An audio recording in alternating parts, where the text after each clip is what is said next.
This is Gary Butterfield. This is Cole Ross. And this is Monster, my podcast.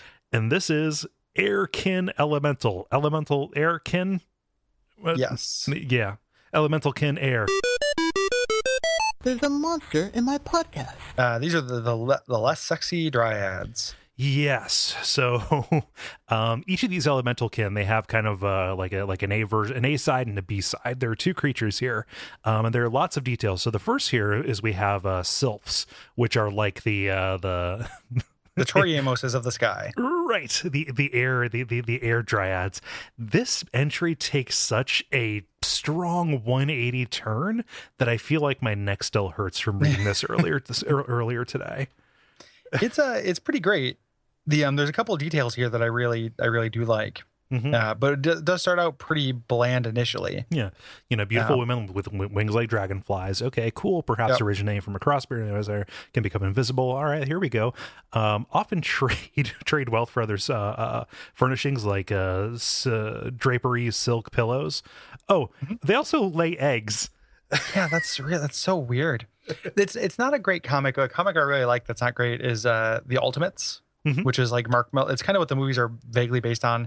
Mark Miller did a reboot of the Avengers, and there's this like one little throwaway detail where like Giant Man and the Wasp are fighting, and it's before they break up, and he's like, she's very popular and he's really insecure, and that's his whole point. That's Giant Man.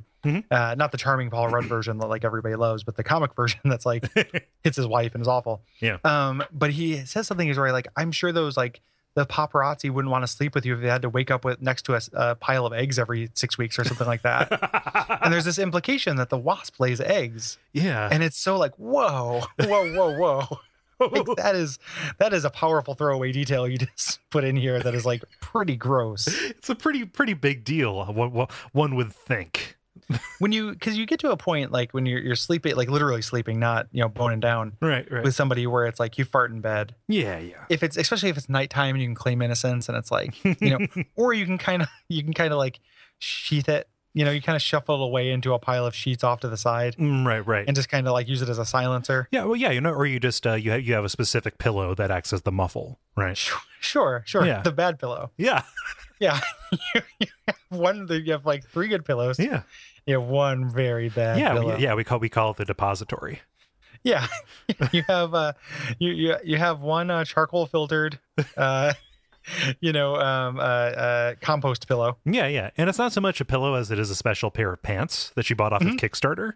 That you wear to sleep. Yeah. And you fart through. So you get it's not so much pants as, like shorts, like really incredibly short shorts. I guess I'm just saying is that even in the most secure, as somebody who's been married, the most secure I've ever been in a relationship, if I had to lay an egg, I'd go to the bathroom. Like, no matter what, like I would lay that egg into the toilet like a responsible adult.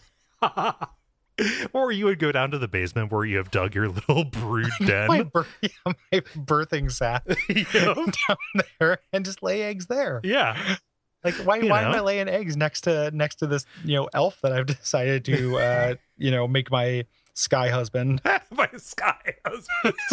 No, you just go down to the brood lair. You release your clutch. You turn on the heat lamp. You watch it glisten for a second. Then you go back to bed like a gentleman. Yeah, you dust them with Johansson's powder,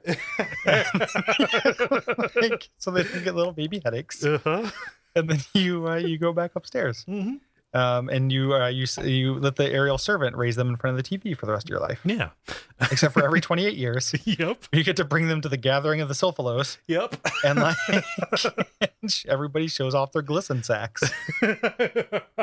Yep. You submit one of your eggs for the world's pearliest. Yeah. Like this is the hardest to hold on to. This is the slipperiest baby of the skies.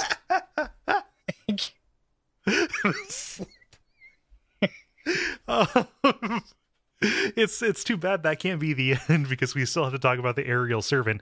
Gary, how is this not just a dumber, more servile air elemental? I mean, that's all it is. Yeah. It's more or less just Tenzer's floating disc. Like a person. Yeah. Yeah. It's like an invisible stalker. Yeah. And their preferred method of killing is by grabbing and strangling, which is pretty good. The only good thing is that they have to feed on the winds of their home plane once per month. So they eat wind. Yep. That's pretty good. Yeah. There's a definite stripe of these elementals going and frolicking in storms. That's how you end up with a bunch of eggs. Brought to you by our backers at patreon.com/duckfeed.tv.